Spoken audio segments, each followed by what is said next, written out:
Good morning students. बेटा आज हम बायोटेक्नोलॉजी का नेक्स्ट लेक्चर डिस्कस करेंगे। ठीक है, लेक्चर नंबर 8। ठीक है, इससे पहले हमने जो लेक्चर डिस्कस किए थे उसमें क्या किए थे, हमने बायोटेक्नोलॉजी का प्रिंसिपल हमने डिस्कस किया था। बायोटेक्नोलॉजी में कौन कौन से स्टेप्स आते हैं, कौन कौन से स्टेप आते हैं उनको हमने डिस्कस किया था। फिर उसके अंदर कौन कौन से संसाधन आते हैं, कौन कौन से संसाधन यूज किए जाते हैं, वो हमने डिस्कस किया था। ठीक है, अब नेक्स्ट जो टॉपिक आता है वो आता है सीडीएनए, मतलब कॉम्प्लीमेंट्री डीएनए या पूरक डीएनए एवं जीनोमिक लाइब्रेरी। क्या बेटा? Genomic library. ठीक है, तो मैं आपको पहले सीडीएनए के बारे में बता चुका हूं। सीडीएनए क्या होता है और जीनोमिक डीएनए क्या होता है। सीडीएनए क्या होता है बेटा कि आरएनए पर या एमआरएनए टेम्पलेट पर, एमआरएनए रज्जू पर रिवर्स ट्रांसक्रिप्टेज एंजाइम की सहायता से जो डीएनए का निर्माण किया जाता है उसे क्या बोलते हैं हम? सीडीएनए। क्या बोलते हैं? सीडीएनए। देखो कैसे करते हैं, पहले सीडीएनए का निर्माण देखते हैं, उसके बाद हम पूरा ये सीडीएनए लाइब्रेरी पढ़ेंगे।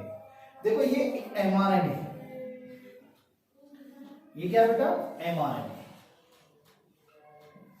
ठीक है, देखो आरएनए और डीएनए में एक ही अंतर है बेटा, बस। यदि यहां पे अपन बात करें कि वहां पे ए डीएनए में ए का एक से जुड़ रहा है एडेनिन थायमिन से, और साइटोसिन किससे? ग्वानिन से।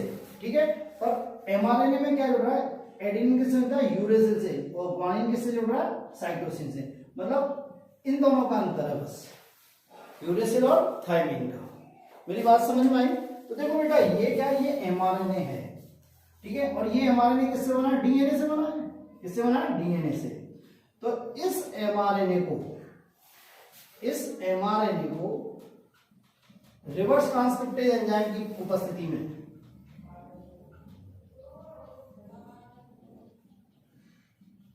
रिवर्स ट्रांसक्रिप्टेज एंजाइम की उपस्थिति में दोबारा डीएनए में चेंज कर लिया जाता है। दोबारा किसमें चेंज कर लिया जाता है? डीएनए में। और जो डीएनए बनता है उसे क्या बोलते हैं? सीडीएनए। क्या कहते हैं बेटा? सीडीएनए। सी मींस कॉम्प्लीमेंट्री डीएनए। बात मेरी समझ में आई?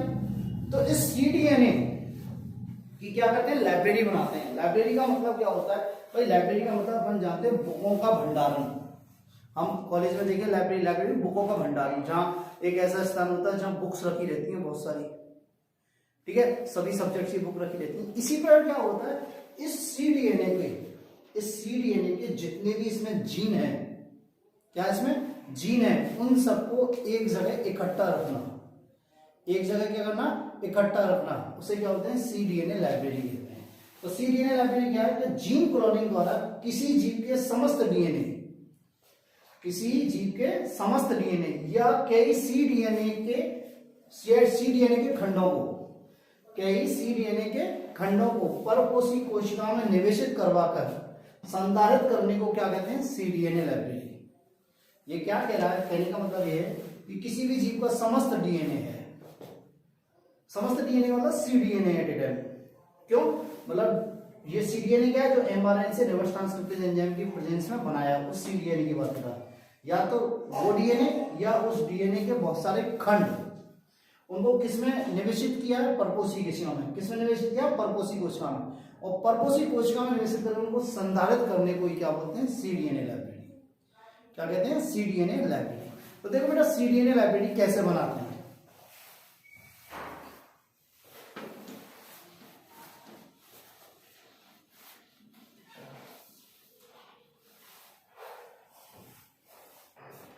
देखो पहले क्या होता है कि हम किसी सक्रिय कोशिका से, सक्रिय कोशिका मतलब प्रोटीन निर्माण करने वाली कोशिका, प्रोटीन निर्माण करने वाली कोशिका,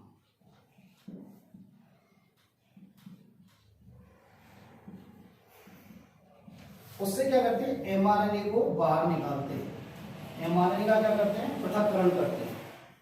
एमआरएनए का क्या करते हैं बेटा? यहाँ पर पृथक्करण, एक्सट्रैक्शन बोलते हैं इंग्लिश में। फिर इस एमआरएनए को रिवर्स ट्रांसक्रिप्टेज एंजाइम की उपस्थिति में,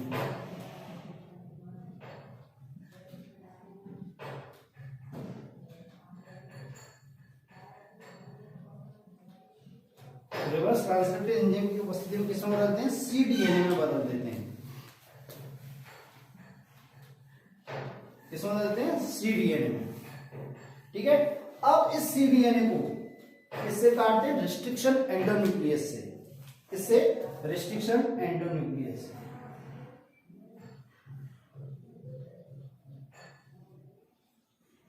रिस्ट्रिक्शन एंडोन्यूक्लियस से क्या करते हैं, इसको कट कर लेते हैं, इसके खंड बना लेते हैं छोटे छोटे, और इन खंडों को किसमें जोड़ देते हैं, वाहक में। किसमें जोड़ते हैं बेटा, वाहक में। इन खंडों को cDNA खंडों को वाहक में जोड़ा जाता है, वाहक में जोड़ दिया जाता है या निवेशित कर दिया जाता है, निवेशित कर दिया। तो अब तरह से क्या हो गया, एक तरह से RDNA बन गया। क्या बन गया, RDNA। अब इस RDNA को या इस रूपांतरित वाहक को किसमें निवेशित कर देते हैं, परपोषी कोशिका में। तब cDNA युक्त वाहक को किसमें निवेशित करते हैं, वाहक को परपोषी कोशिका में निवेशित किया जाता है।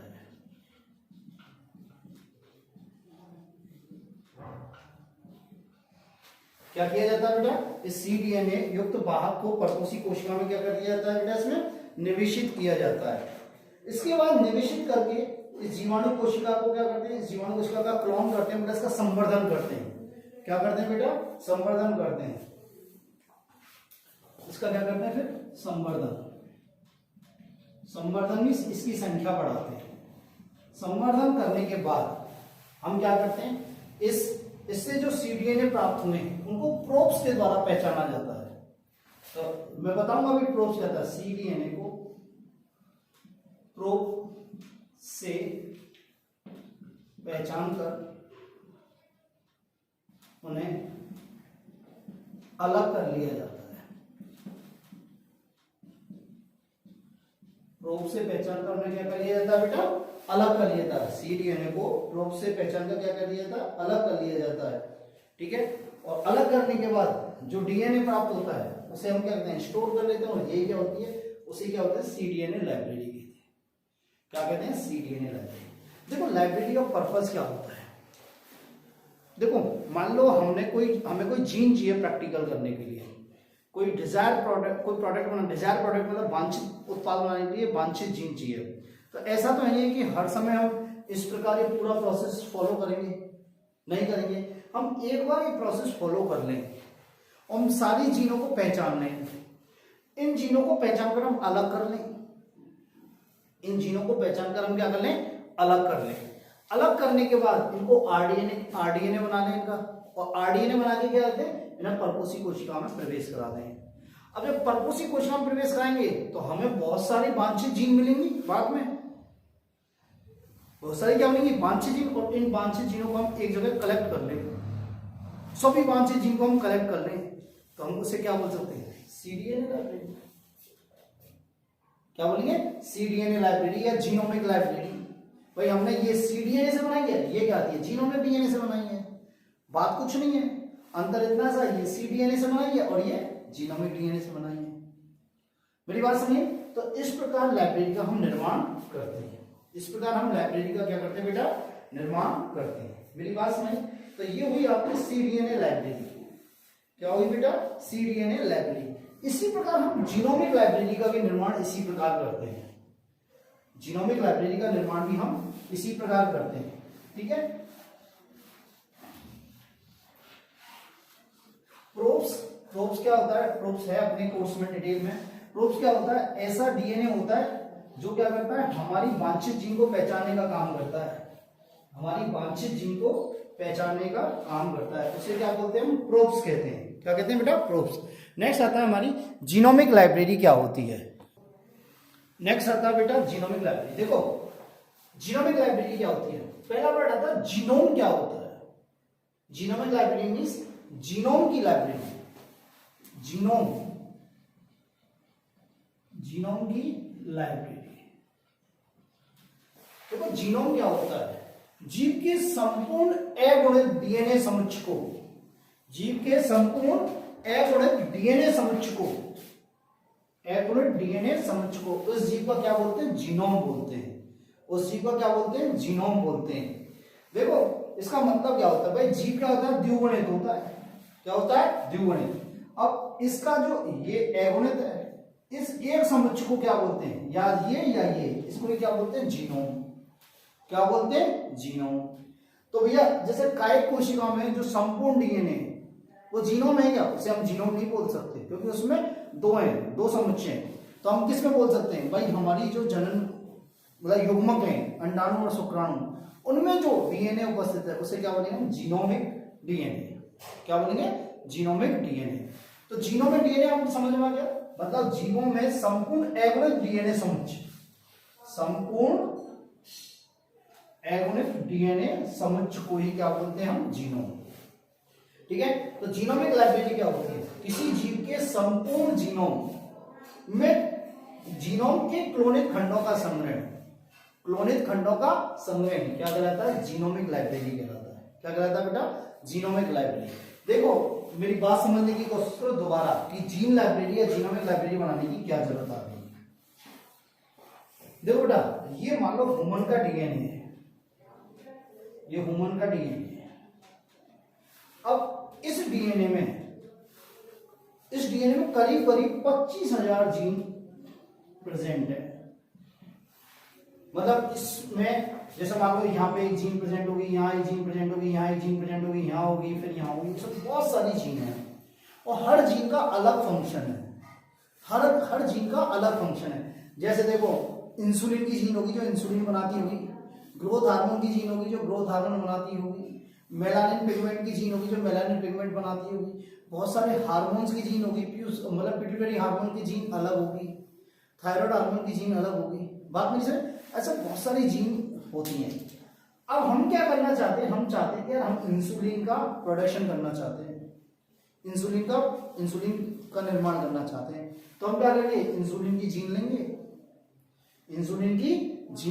और उस जीन को क्या करेंगे? उसकी संख्या बढ़ाएंगे हम आरडीएनए के साथ बाइंड करके या वाहक के साथ उसे जोड़ के आरडीएनए बनाएंगे और उस आरडीएनए को किसमें डालेंगे? परपोषी कोशिका में। परपोषिका का गुणन करेंगे तो हमें क्या होगी? इंसुलिन की जीन मिलेगी। क्या मिलेगी बेटा? इंसुलिन की जीन मिलेगी। जब इंसुलिन की जीन मिलेगी तो उस इंसुलिन की जीन को हम क्या करा सकते हैं? बाद में एक्सप्रेस अभिव्यक्त करा सकते हैं और अभिव्यक्त कराएंगे तो हमें क्या बनेगी? इंसुलिन मिलेगी। क्या मिलेगी? इंसुलिन। इसी प्रकार यदि ग्रोथ हार्मोन चाहते हैं, हम क्या चाहते हैं? ग्रोथ हार्मोन, वृद्धि हार्मोन चाहते हैं तो हम वृद्धि हार्मोन की जीन लेंगे, फिर उसको क्या वाहक के अंदर डालेंगे, फिर वाहक के अंदर परपोषी कोशिकाओं में से क्लोनित कराएंगे तो हमें बहुत सारी क्या होंगी? जो वृद्धि हार्मोन की जीन मिलेंगी, फिर उन्हें अभिव्यक्त कराएंगे तो हमें वृद्धि हार्मोन मिलेगा। तो इस प्रकार हम ये जीनों को यूज करते हैं। अब बेटा देखो यदि हम ये जीनों का कलेक्शन एक जगह रख लें, इन जीनों का कलेक्शन हम एक जगह रख लें तो हमें बार बार में क्या होगी कि भाई हमें कोशिका से इसको डीएनए को अलग नहीं करना पड़ेगा, डीएनए को अलग करके बाद फिर हमें इसे रिस्ट्रिक्शन एंडोन्यूक्लियस से नहीं काटना पड़ेगा और फिर इसको हमें क्या नहीं करना पड़ेगा? इसे अलग नहीं करना पड़ेगा, इसे पहचाना नहीं पड़ेगा। हम एक बार ही कर लें और एक बार करके उनकी संख्या बढ़ा के हम रख लें।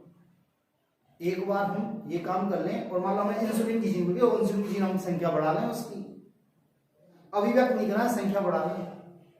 तो हमें इंसुलिन की जीन रख ली, ऐसे हमने ग्रोथ हार्मोन रख ली, इसी प्रकार में थायराइड हार्मोन की सारी जीन हमने अलग अलग रख ली, तो हम उसे क्या बोलेंगे? जीनोमिक लाइब्रेरी बोल सकते हैं, नहीं बोल सकते। अब हमें ये पूरे प्रोसेस कराने की जरूरत नहीं है, सिर्फ हमें एक जीन ली, उस जीन को हमने क्लोन कराया, मतलब उसकी संख्या बढ़ाई और उसको अभिव्यक्त करा दिया, हमें इंसुलिन मिल गया। तो इन बहुत सारे स्टेप को बचाने के लिए हम क्या करते हैं? जीनों का संग्रहण कर लेते हैं, इसीलिए क्या बोलते हैं? जीनोमिक लाइब्रेरी कहते हैं। क्या बोलते हैं बेटा? Genomic library. तो देखो जीनोमिक लाइब्रेरी कैसे बनाते हैं। देखो बेटा जीनोमिक लाइब्रेरी वैसे ही बनाते हैं जैसे हम सीडीएनए बनाते हैं। सबसे पहले हम क्या करते हैं? किसी जीव का संपूर्ण डीएनए निकालेंगे। यहां लिख लेता हूं मैं, जीनोमिक लाइब्रेरी के लिए है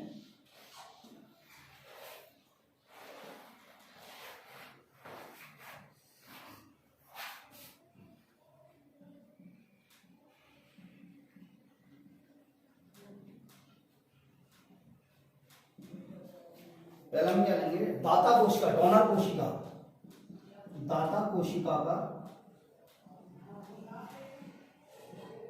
जीनोम लेंगे।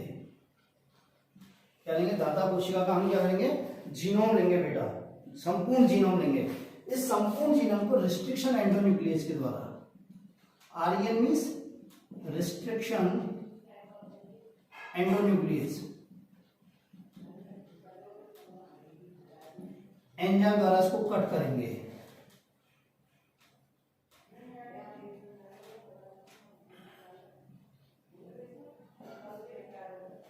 इनको हम कट कर लेंगे। कट करने के बाद हम क्या लेंगे? एक वाहक लेंगे। क्या लेंगे बेटा? वाहक। और इस रिस्ट्रिक्शन इन जो वांछित जीन है या डिजायर्ड जीन है या इनके फ्रेगमेंट है, इनको जोड़ के हम क्या बना लेंगे? आरडीएनए बना लेंगे। आरडीएनए क्या हो गई हमारी? एक तो क्या हो गई? वांछित जीन, और एक क्या हो गया? वाहक डीएनए। क्या हो गया? वाहक डीएनए। हमने आरडीएनए बना लिया। अब इस आरडीएनए को किस में निवेशित करेंगे? परपोषी कोशिका में। परपोषी कोशिका में क्या करेंगे? इसका निवेशन। निवेशन के बाद परपोषी कोशिका क्या करेंगे हम? संवर्धन। संवर्धन मीन्स गुणन। गुणन करने के बाद हम क्या करेंगे? ये जो हमारे वांछित जीन है इनको अलग करेंगे और प्रोब से पहचानेंगे। प्रोब से पहचानेंगे। प्रोब से पहचान कर इनका क्या करेंगे हम? इनसे क्या होंगे? जीनोमिक लाइब्रेरी बनाएंगे।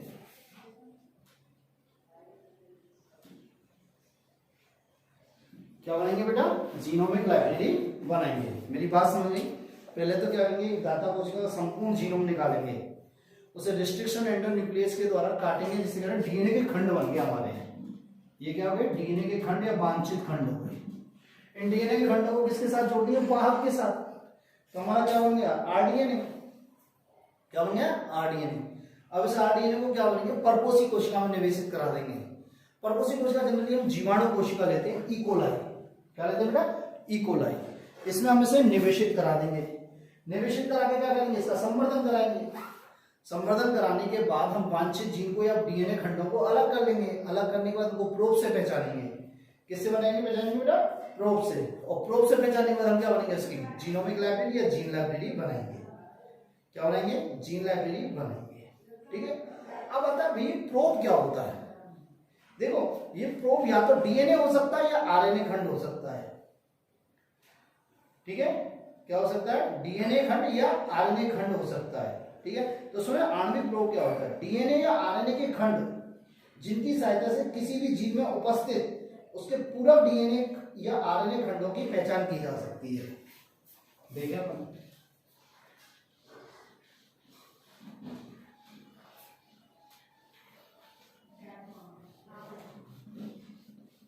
प्रोब्स क्या होता है? सुने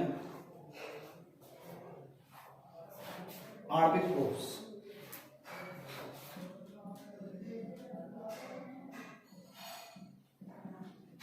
देखो ना आणविक प्रोब क्या होते हैं? या तो ये डीएनए खंड होते हैं और या क्या होते हैं? ये आरएनए खंड। और इनकी सहायता से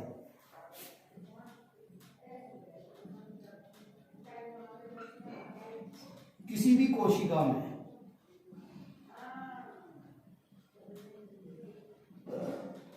पूरक डीएनए को पहचाना जाता है। पूरक डीएनए खंड की पहचान की जाती है।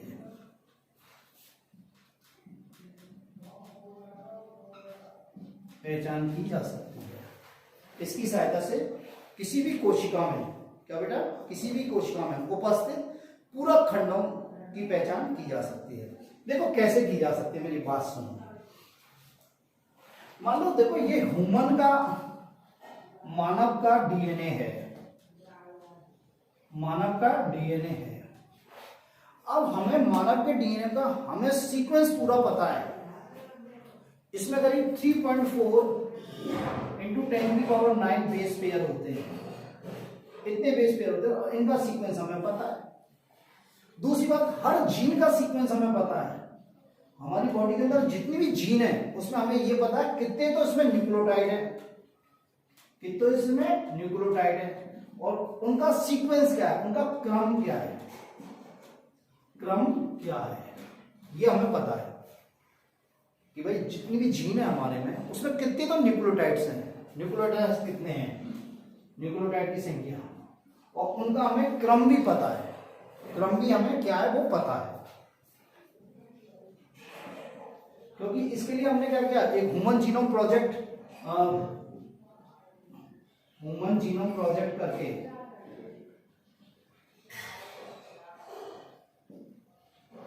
एक परियोजना चलाई, उसके उसके द्वारा हमने ये जान लिया कि मानव के डीएनए में कितने तो बेस पेयर हैं, कितनी तो क्या है बेटा, बेस पेयर हैं, और बेस पेयर के साथ साथ उसमें कितने न्यूक्लियोटाइड हैं, उन न्यूक्लियोटाइडों का क्रम क्या है, प्रत्येक जीन का हमने न्यूक्लियोटाइड निकाल लिया, प्रत्येक जीन का हमने क्रम भी जान लिया। मेरी बात समझ में आई? अब देखो ये डीएनए है, ये पूरा डीएनए जिसमें 3.4 × 10⁹ बेस पेयर है। अब मान लो इसमें एक जीन है इंसुलिन की, इंसुलिन की जीन है। अब भैया इस इंसुलिन की जीन को हम ऐसे कैसे पहचाने कि यार इस डीएनए में कहां है? भाई ऐसा तो नहीं माइक्रोस्कोप से या किसी प्रोसेस से देखें, ऐसा तो पॉसिबल नहीं है।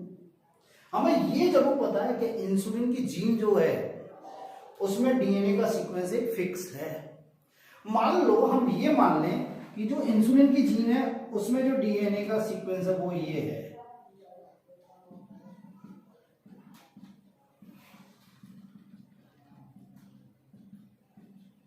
मान लो ऐसा सीक्वेंस है,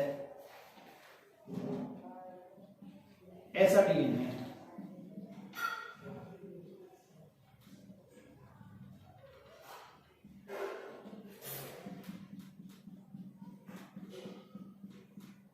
ये वाला जो खंड है इसमें इतना सा खंड मान लो, ये वाला, ये जीन, ये जो खंड है ये डीएनए है, ये डीएनए है, मतलब ये डीएनए की जीन है। अब बेटा एक काम भी करते हैं कि इस डीएनए को पहले सिंगल स्टैंडर्ड बना लेते हैं, मतलब दो रज्जु हैं इसको एक रज्जु बना लेते हैं, अलग अलग कर लेते हैं। तो ये ऐसे यहाँ पे हाइड्रोजन बॉन्ड को तोड़ दिए जाते हैं तो ये अलग, ये रज्जु अलग हो गया, ये रज्जु अलग हो गया। बात समझ में आई? अब क्या करते हैं हम, बाहर लैब में एक रज्जु तो ये हो गया, एक रज्जु ये हो गया, बाहर लैब में हम एक ऐसा रज्जु बनाते हैं, इसका कॉम्प्लीमेंट्री, इसका मतलब ये ए रज्जु हो गया और ये बी रज्जु हो गया, इसका कॉम्प्लीट, इसका पूरा बनाते हैं, इसका पूरा बनाते हैं। तो देखो जैसे हम ए का पूरा बनाते हैं तो यहाँ ए है, ए किससे जुड़ेगा टी से, टी किससे, ए किससे जुड़ेगा टी से, फिर यहाँ टी है, ये किससे जुड़ेगा ए से, ये टी किससे जुड़ेगा ए से। तो इस प्रकार बना सकते हैं हम।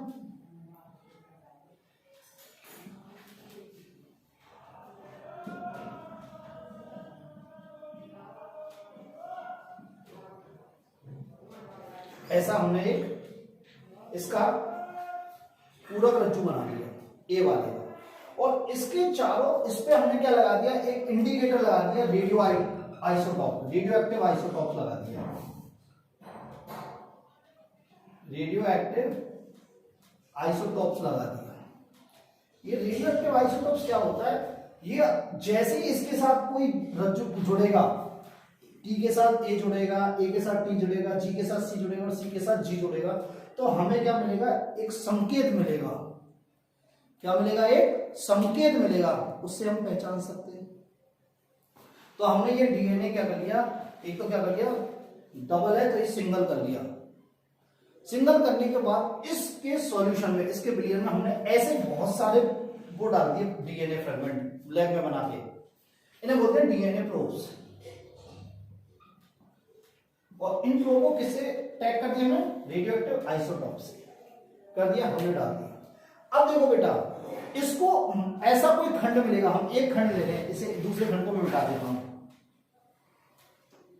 इसको जैसे ही ये इस वाले को जैसे ये खंड दिखेगा, मतलब इसके एक टी से बन जाएगा ए, इससे बन जाएगा A T, T G C, C A T A, G C C C, ऐसा जैसे खंड मिलेगा, यहां मिल गया तो ये तुरंत जुड़ जाएगा, नहीं जुड़ जाएगा, जुड़ेगा नहीं जुड़ेगा? तो ये जुड़ जाएगा, देखो ऐसे T T A C G G A T C G, ये जुड़ गया।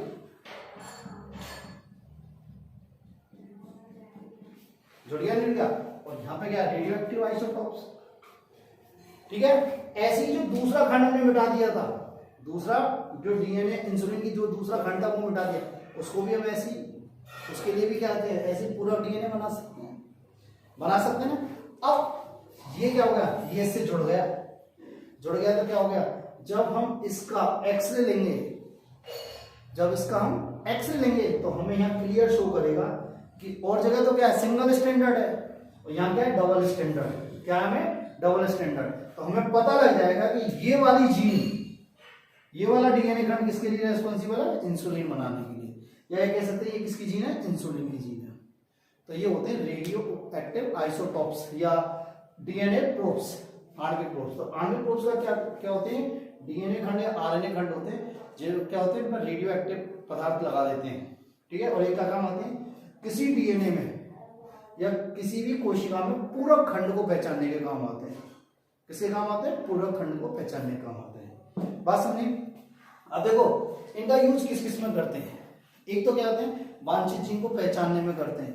किसको होते हैं, वांछित जीन को पहचानने में। एक अपराध विज्ञान में इसका यूज करते हैं, किसमें, अपराध विज्ञान में। दूसरा हम क्या करते हैं, माता पिता के ऐसे केस होते हैं कि ये बच्चा मेरा, ये बच्चा मेरा, ऐसे केसों में इसका यूज करते हैं, ठीक है। और किसमें, हम प्रदूषणों का पता लगाने में, प्रदूषकों का पता लगाने में इनका यूज करते हैं। किसका बेटा, प्रदूषकों का पता लगाने में हम इनका यूज कर सकते हैं। और क्या करते हैं कि फसल मतलब पौधों की अच्छी प्रजातियों को पहचानने में इसका उपयोग करते हैं, पौधों की अच्छी प्रजातियों को पहचानने में हम इसका प्रयोग करते हैं। तो ये हो गई आपकी सीडीएनए लाइब्रेरी, जीनोमिक लाइब्रेरी और आणविक प्रोब्स, ठीक है। आज के लिए इतना ही बेटा, ठीक है, थैंक यू।